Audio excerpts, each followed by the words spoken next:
We think about social change as something I need to go out and do for others, and that oftentimes we skip over the step of like deep self-awareness of our own positionality.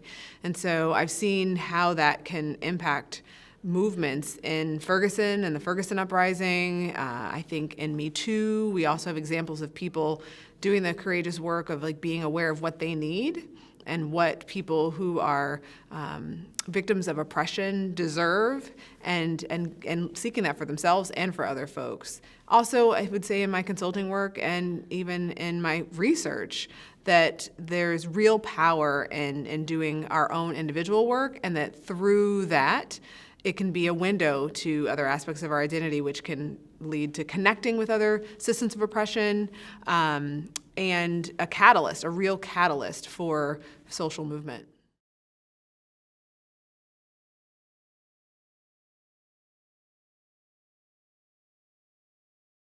One example of how we can use one aspect of our identity to be a window into others, and it can actually be generative for ourselves, is a research study that I conducted where I looked at white women and tried to understand how their feminist beliefs influenced their racial identity development. And what I found is that those who held traditionalist, kind of mainstream, not including a race and class analysis feminist beliefs, that their racial awareness did predict having greater of those beliefs, but that if they had inclusive feminist beliefs, so feminist beliefs that included an analysis of race and class, that was the mediator, the catalyst for them having a more positive, developed racial identity. So awareness alone is great, but doesn't really lead us to be anti-racist and to have a sense of who we are, to be able to work with others and move towards action. And what we found is that inclusive feminist beliefs were a catalyst to that.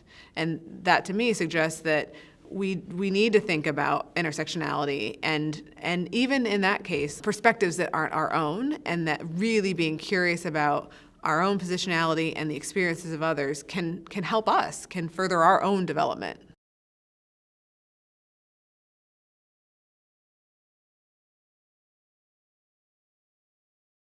I think raising equity is a really important concept, and so important that I started a podcast that's called Raising Equity, right? That we need to think about how we raise kids from a young age to understand systems of oppression. And some people are like, oh, they're too young, they're innocent, let them stay innocent. But actually, research shows that they are aware of racial differences before they're the age of 1. So they see race, right? And then in terms of the social construct of race and all the ideas and the baggage that we have about it, as young as preschool, they start to know those ideas.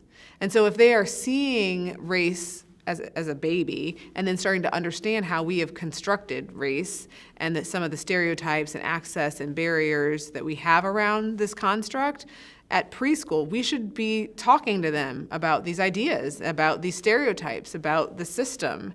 And I think that we need to think about how to raise kids who have an awareness of themselves, of other people, that have an analysis, a systems analysis, and that will allow them to be able to transform the systems. Like, they can't transform or change or be something different if they're just on this walkway, this moving walkway of the way that we've always done things. So we have to intentionally rear them in a way that gives them those tools. So how do we raise equity? And so that's what I try to do in Raising Equity, is to give people frameworks for how to talk to kids, the work that we as adults need to do to be able to do it better, right? And then model for them what it sounds like. So I do different episodes, like with my kids, with other people's kids, so they can actually hear what it sounds like to talk to a kid about racism, sexism, heterosexism, and what words you might use to have these conversations. Parents, teachers, anyone who's in the life of a kid needs to have the tools to raise equity. And I think we have them, we just don't practice them. And some people don't, actually. They don't have the conversations with other adults, so they need to work on, okay, is there knowledge that I need to get to know something about this topic? And then some comfort and confidence and competence to be able to engage in the conversation.